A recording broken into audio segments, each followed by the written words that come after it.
একজন মুসলিম হিসেবে এই প্রশ্নগুলোর উত্তর আপনার জানা উচিত। দেখুন আপনি কয়টি উত্তর দিতে পারেন। প্রশ্ন ১, হযরত মুহাম্মদ সাল্লাল্লাহু আলাইহি সাল্লাম কত বছর বয়সে প্রথম বিবাহ করেছিলেন?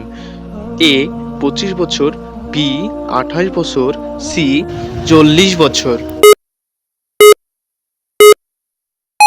সঠিক উত্তরটি হবে অপশান এ ২৫ বছর।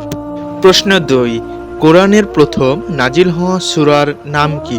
এ সূরা ফাতিহা, বি সূরা আলাক, সি সূরা কাউসার।